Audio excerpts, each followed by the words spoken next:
Hey you, it's me, Sarah Silverman. You know, lately I've noticed a lot of really sad, really long commercials on TV with like grossly sick, emaciated people from all over the world. And it turns out they look that way because they don't have food. And I know what you're thinking. If you don't like it, Silverman, TiVo passed it. I did. You still see them. Especially because, like, I have a 48-inch plasma high-def TV, so every devastating image is in, like, brilliant, crisp, vivid, like they're in my apartment, you know. So how do I get these people out of my apartment, basically? And I think I figured it out. Like, all I have to do is end world hunger. And then I'm like, okay, how are you gonna end world hunger?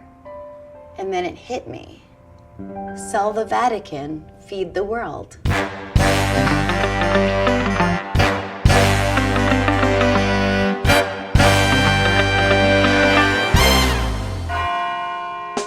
Think about it, we need a hero, and who is more primed to be our hero than the Pope? He's literally a caped crusader. What is the Vatican worth, like $500 billion? This is great. Sell the Vatican, take a big chunk of that money, build a gorgeous condominium for you and all of your friends to live in, all the amenities, swimming pool, tennis court, water slide. And with the money left over, feed the whole fucking world. You preach to live humbly, and I totally agree. So now maybe it's time for you to move out of your house that is a city. On an ego level alone, you will be the biggest hero in the history of ever. And by the way, any involvement in the Holocaust, bygones. I know some of you out there are like, well, why don't those bums get a job like the rest of us? Well, did you know that the average Arby's employee in Ethiopia only gets paid nothing an hour because they don't have one. They don't have one. The bottom line is this. If you sell the Vatican and you take that money and you use it to feed every single human being on the planet, you will get crazy pussy. All the pussy. And I don't mean literally. That might not be your cup of tea. I don't know what your version of all the pussy is. But you'll get all the pussy. Amen. Our opening clip was Sarah Silverman in her famous viral video from 15 years ago called Sell the Vatican, Feed the World. And it's all I can think about with this new Pope news. And every time there's Vatican news, sell the Vatican, feed the world. It's what Jesus would have wanted. Welcome to this week's Gaslit Nation bonus show. I am your host, Andrea Chalupa, a journalist and filmmaker, and the writer and producer of the journalistic thriller, Mr. Jones, the film the Kremlin doesn't want you to see, so be sure to watch it. In this week's bonus show, available to our Patreon community at the Truth Teller level and higher, we're going to look at the new American Pope, Robert Prevost of Chicago, by way of Haiti and New Orleans via his ancestors, making him not just the first American pope in the 2,000-year history of the Catholic Church, but the first confirmed pope to have black blood. He's basically Creole or partly Creole, and many people who are Creole are known for being able to pass as white in our system of white supremacy here in America.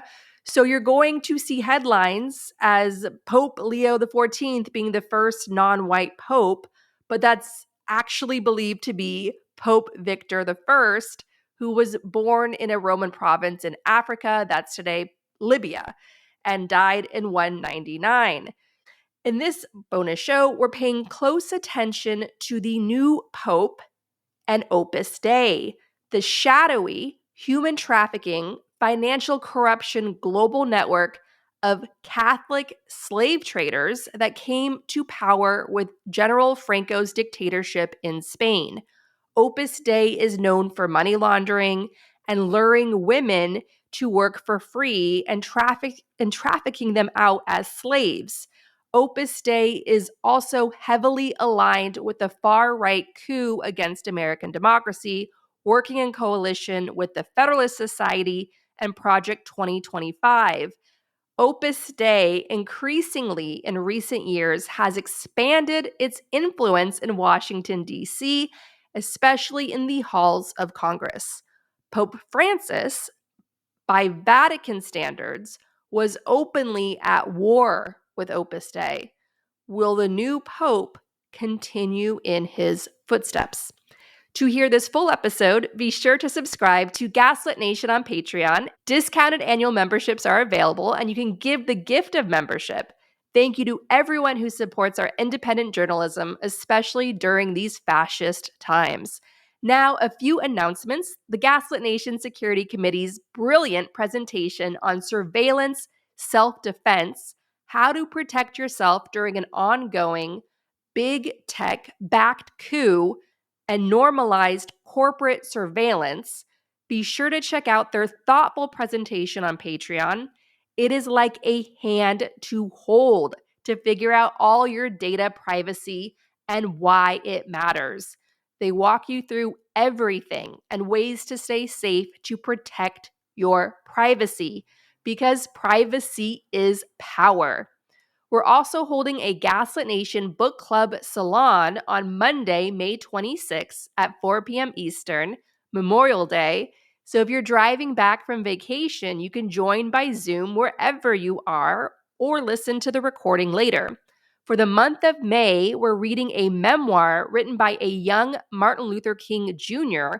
about his experiences building the Montgomery bus boycott in Alabama, which launched his star onto the world stage, ushering in the most meaningful civil rights era America ever experienced since the Civil War ended slavery.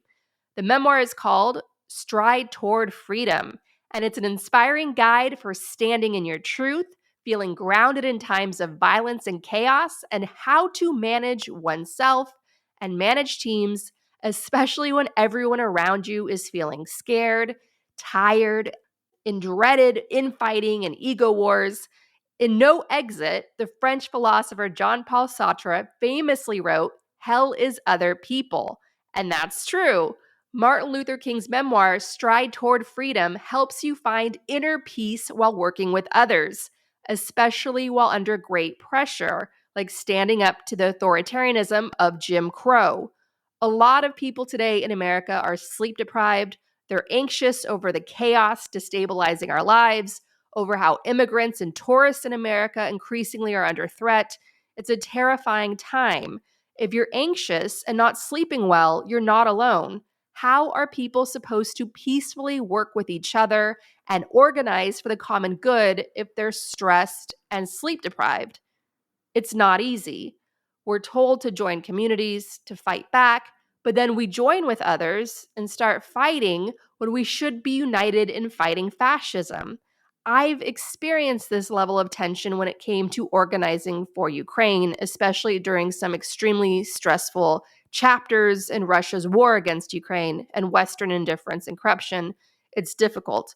My advice to all of you out there who are going through this: in your resistance work, follow the path of least resistance, meaning join forces with those who you have chemistry with, who are easy on your nervous system. I only get into the foxhole with people who are chill, easygoing, kind, and considerate. They're not just that way in public. They don't just preach empathy, they live and practice empathy. If anyone stresses me out with too much negativity, nitpicking, narcissism, and other energy vampire behavior, I don't engage. I prioritize and focus on working with people who feel like a nice, warm blanket. That's what we need to be doing. Cultivate your garden around you to bloom with kindness, and that will sustain you and the important work we all need to be doing to show up for ourselves, our families, and our communities. And guess what? If others, for whatever reason, don't want to join forces with you, let them go their own way while you go yours. One of my superpowers is that I know that I'm an acquired taste. You either understand me or you don't. I'm not going to tie myself up into knots to appeal to everyone. I can't. Some people want to join my foxhole, others don't. I build with those who I have an easy chemistry with, and I don't worry about those who don't appreciate the light I'm bringing to the world. We are all puzzle pieces here, and we must have the courage to accept the other puzzle pieces that fit with us and not try to force pieces to come together that don't fit together, or else the puzzle we're all trying to collectively build will never be built. Your specific puzzle piece and how easily it fits with others is your roadmap for understanding who you are and where you belong in our collective liberation. So even if one person out there, just one, gets your special brand of weird, fits with your puzzle piece, you're infinitely rich in community, and that's all you need to link arms and shine bright together. So for more on how to manage these times we live in and how to get through them and be creative and dream big for ourselves and our country, join our Gaslit Nation community on Patreon to read together Martin Luther King Jr.'s Stride Toward Freedom, a powerful, inspiring, and instructional memoir that has opened Gaslit Nation's action guide since the beginning. Again, that book club discussion will take place Monday, May 26th at 4 p.m. Eastern. We'll publish the recording on Patreon. You can sign up for your discounted annual membership at patreon.com/gaslit to hear more and join the conversation. And as always, I will see you at this coming Monday's salon at 4 p.m. Eastern. I'll drop the Zoom link in the morning. Look out for that. So excited to see you there. I love the conversations we're having. You are shaping the show. I love you all so much, and I love our creativity. We're going to get through this together. We're going to build a better, fairer nation and world. Please don't give up on America. We've always been this crazy. We're going to get through this. We're going to unleash our most creative selves and build a fair and freer world, not just for ourselves, but everyone. If you missed our last book club discussion of Octavia Butler, I'll link to that Patreon discussion in the show notes. Now, to listen to this full bonus episode, be sure to subscribe at patreon.com/gaslit. Let's get to Opus Dei and the new Pope. Robert Francis Prevost of Chicago. Congratulations! You are, in Oprah Winfrey Chicago voice, you are now the new Pope. Obviously, a lot of people, especially on the left, are excited about this. By choosing the name of Pope Leo XIV after Pope Leo XIII, who is widely known as the Pope of the Workers or the Social Pope, who denounced slavery. There's a lot of positive expectations now put on this new Marxist Pope. That's what people are projecting. According to Trump stormtrooper Laura Loomer, the new Pope is the Marxist Pope. Robert Prevost grew up in a working-class neighborhood in Chicago. His dad was a World War II veteran. His mother was a librarian. There's nothing more Marxist than that. They were able to buy a home paying around $40 a month for their monthly mortgage, something that isn't thinkable today. His mother was a pillar in the local Catholic church where Robert Prevost was raised. He grew up seeing the benefits of the post-World War II baby boomer era, a time of social safety nets before everything got ravaged by the greed is good, Reagan Revolution, and the oligarchy it unleashed. According to his social media feed, which is driving Laura Loomer and the rest of the MAGA crowd wild, Pope Leo XIV seems promising. He denounces ignorance and attacks on immigrants and their violent persecution. He denounces climate change denial and inaction. He denounces racism. He was outspoken in support of racial justice during the George Floyd protests. And he has criticized Peter Thiel weapon J.D. Vance, a recently converted Catholic, for saying that Jesus is selective in who we love. So the new Pope is not afraid to speak out on matters of refugees, racial justice, the environment, and general tolerance, with the notable and extremely troubling exceptions of abortion healthcare, reproductive freedom, and LGBTQ rights. On those important, essential human rights issues, Pope Leo XIV is very much in line with the Vatican establishment an America's Catholic-dominated Supreme Court.